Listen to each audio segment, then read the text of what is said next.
Ever feel like the world's watching, waiting for you to crack? Like every move you make, every word you speak is being scrutinized, analyzed, dissected under a microscope? Imagine that pressure multiplied 1,000-fold, amplified by the relentless glare of the 24/7 news cycle, by the insatiable hunger of social media. That's the world Karoline Leavitt inhabits. The youngest White House press secretary in history, a rising star in the Republican Party, a woman who seemingly has it all. A high-powered career, a loving husband, a beautiful newborn son. But behind that carefully constructed image of strength and composure, a different story is unfolding. A story of quiet sacrifice, of unwavering partnership, and a deeply personal struggle that she's finally ready to share with the world. In a moment that stunned even those closest to her, Karoline Leavitt, the unflappable political warrior, broke down in tears on live television, revealing a shocking truth about her husband that no one saw coming. A truth that will not only change the way you see her, but will challenge your very definition of success. Stay tuned, because this isn't just another political story. It's a deeply human story about love, loss, and the extraordinary power of partnership. Karoline Leavitt's journey to the White House wasn't exactly ripped from the pages of a political playbook. Forget the Ivy League pedigree, the carefully cultivated connections, the well-worn path of the political elite. She didn't grow up in a powerful dynasty, groomed from birth for a life in public service. No, her story begins in small-town New Hampshire, amidst the sweet aroma of melting ice cream and the rumble of used pickup trucks. Her family ran a local ice cream shop and a used truck dealership, businesses as far removed from the polished halls of Washington, D.C. as you could possibly imagine. But even in that unassuming, down-to-earth environment, Karoline's ambition, her innate drive to make a difference, was already burning bright. She possessed a rare combination of fearlessness, unwavering conviction, and a voice that demanded to be heard. Fast forward to college, and that voice, that unwavering conviction, found its perfect outlet. While her classmates were cramming for exams and navigating the social minefield of campus life, Karoline was already making waves, writing bold, often controversial op-eds defending Trump's policies, challenging the prevailing liberal orthodoxy, and igniting passionate debates within the hallowed halls of academia. Not content with simply expressing her opinions, she took action, founding her school's first broadcasting club, instinctively recognizing the power of media to shape narratives and amplify voices. She wasn't just another student with strong opinions. She was a force of nature, determined to make a difference, to leave her mark on the world. And the world, or at least the political world, was paying attention. Her outspokenness, her unwavering commitment to conservative principles, caught the eye of some powerful figures, opening doors that would lead her straight to the heart of American politics. A Fox News internship quickly evolved into a coveted position at the White House, where she worked directly under Kayleigh McEnany, one of the most influential and polarizing figures in the Trump administration. From there, her career trajectory was nothing short of meteoric. She became a recognized powerhouse in political communications, a strategist, a message shaper, a force to be reckoned with. She served as communications director for Representative Elise Stefanik, navigating the treacherous currents of Washington, D.C. with skill and determination. In a world where young voices often struggle to break through, Karoline didn't just break through. She shattered the glass ceiling, ensuring that no one, regardless of political affiliation, could ignore her. But recently, a different Karoline Leavitt has emerged, a side of her rarely glimpsed by the public. The always confident, always composed political warrior has shown a vulnerability, a raw emotion that has left many wondering what's happening behind the carefully constructed facade. Imagine stepping into one of the most high-pressure, high-stakes jobs in the world, a job where every word you utter, every gesture you make is scrutinized, analyzed, and broadcast to a global audience. That's the reality Karoline Leavitt faced as the newly appointed White House press secretary. The press room on that first day buzzed with a palpable mix of excitement and skepticism. The youngest press secretary in history was about to take the podium, and the seasoned reporters, the cynical veterans of countless political battles, were waiting, watching, eager to see if she would crumble under the pressure. Expectations, frankly, were low. Some predicted a safe, scripted performance, a carefully orchestrated dance around tough questions. Others anticipated a nervous, inexperienced newcomer, easily flustered by the relentless grilling of the White House press corps. But Karoline Leavitt, as she so often did, defied expectations. From the moment she stepped up to the podium, it was clear she wasn't there to play games, wasn't about to be intimidated by the assembled media. Her first press briefing was a marathon by White House standards, clocking in at an astonishing 47 minutes. But it wasn't just the length, it was the substance, the command, that captivated the room. There was no tiptoeing around tough questions, no carefully worded non-answers designed to deflect and obfuscate. She met the press head-on, challenging their narratives, calling out bias, and establishing unequivocally that she was in control. Even NBC's Peter Alexander, known for his sharp, often adversarial questioning, couldn't rattle her. She held her ground, answering with confidence, clarity, and a touch of that signature Leavitt sass. The skeptics, the doubters, the ones who had come expecting a deer-in-the-headlights moment, left that briefing room witnessing something entirely different, a seasoned pro, a political force to be reckoned with.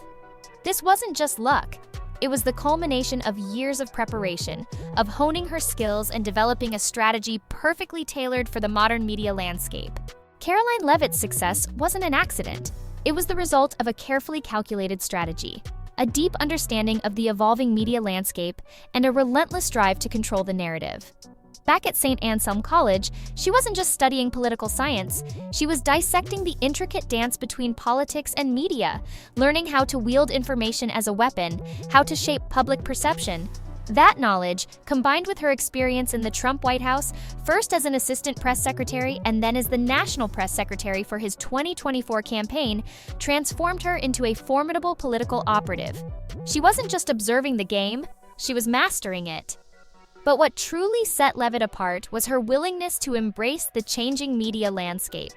While traditional news outlets were losing their grip on the public's attention, she saw the rise of independent voices, podcasters, social media influencers, and non-traditional journalists as an opportunity, not a threat.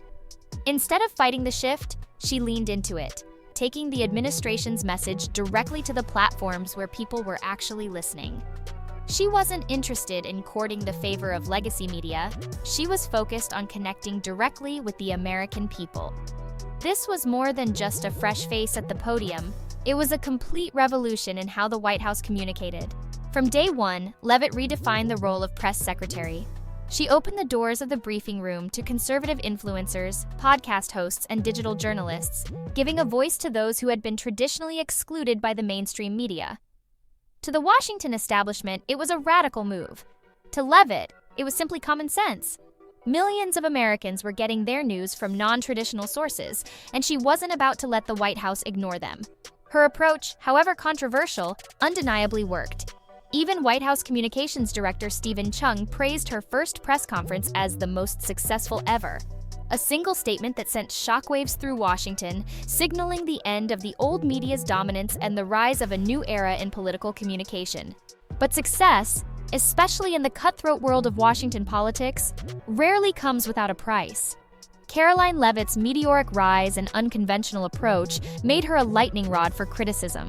And the scrutiny wasn't just about her politics. Her personal life, specifically her marriage to Nicholas Rio, a man 32 years her senior, became fodder for gossip and speculation. The age gap raised eyebrows, fueled rumors, and sparked endless online debates. Was it love? A power play? A calculated move to climb the political ladder? Some saw it as a scandal, others a harmless quirk. But Karoline, unfazed by the noise, remained steadfast in her defense of her husband. "He's my #1 fan," she declared, "the best dad and the best man I've ever met." She wasn't about to let public opinion dictate her personal choices. She had bigger things to worry about, bigger battles to fight. And then, just as the controversy surrounding her marriage began to die down, the world changed in an instant. July 13th, 2024, a Trump rally in Butler, Pennsylvania. The crowd roared with excitement, the air thick with political fervor. Then, the unthinkable happened. Gunshots, chaos. A bullet struck Donald Trump, sending shockwaves through the nation.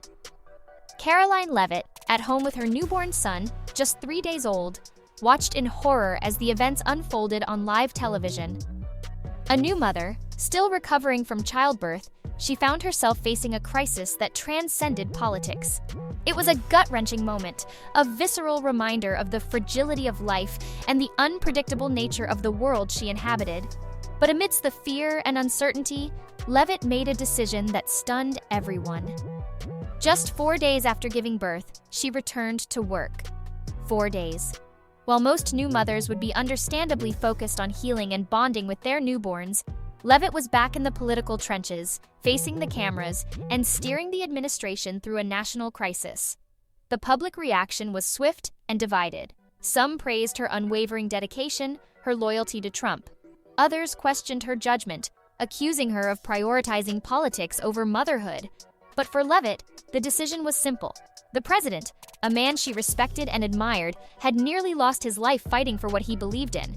"The least I could do," she later said, "was get back to work." It wasn't about politics. It was about principle, about showing up when it mattered most. Trump's survival, his resilience in the face of violence, became a powerful symbol of hope and defiance. And for Leavitt, it was a personal call to action. But returning to the high-stakes world of Washington, D.C. just days after giving birth wasn't easy. The emotional toll was immense. The guilt of leaving her son, the constant worry, the sheer exhaustion, it was almost unbearable. But Leavitt persevered, driven by her unwavering sense of duty and a secret weapon, her husband, Nicholas Rio. Nicholas Rio, the man 32 years Karoline Leavitt Sr., the man the internet loved to criticize, the man who preferred to stay out of the spotlight, was the silent force behind her success. While she navigated the treacherous waters of Washington politics, he was the anchor at home, ensuring their family didn't capsize under the pressure. Their relationship, so often mischaracterized by the media and dissected by social media, was far more complex, far more profound than anyone realized. It wasn't about politics or power. It was about partnership, about two people who understood and supported each other's dreams. They had met at a political event, a chance encounter between two seemingly opposite worlds. She, the young, ambitious political operative thriving on public attention. He, the older, established real estate mogul, content to remain in the shadows. On paper, they were a mismatch. But their differences, instead of dividing them, created a unique synergy. She commanded rooms and made headlines. He provided the stability and support she needed to conquer the political arena. The age gap became a source of constant speculation, but Leavitt never wavered in her defense of their relationship. "He's my #1 fan," she declared, dismissing the critics with a quiet confidence that spoke volumes. Their private lives remained just that, private. A quiet engagement, a low-key wedding, no public pronouncements, no need for external validation. They knew what they had, and that's all that mattered. And then, when Leavitt returned to work just days after giving birth, it was Rio who made it possible. While she faced the cameras, he was at home, caring for their newborn son, Nicholas Robert, ensuring that their family didn't miss a beat. He was her silent partner, her rock, the man who made her extraordinary life possible. But no one realized the true extent of his sacrifices, the depth of his commitment, until Leavitt herself, in a moment of raw emotion, revealed the truth to the world. Nicholas Rio, the man behind the millions, the man who preferred the quiet anonymity of the background, had a story no one knew. A story of struggle, resilience, and extraordinary self-made success. Before the mansions and the millions, Rio had nothing. At 18, he was homeless, alone, and facing a world that seemed determined to keep him down. But he refused to be defined by his circumstances. He saw opportunity where others saw only despair.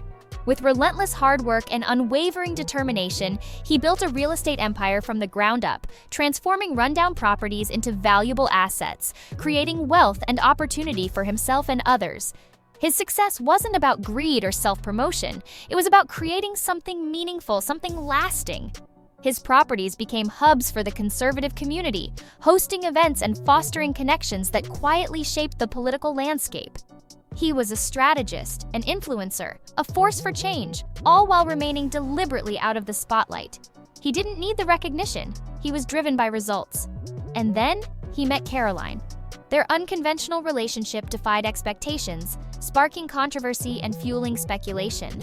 But their bond, built on shared values and mutual respect, proved stronger than the noise of public opinion.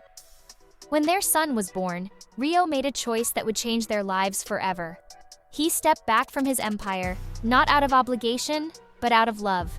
He became the primary caregiver, allowing Karoline to return to the political arena and pursue her dreams.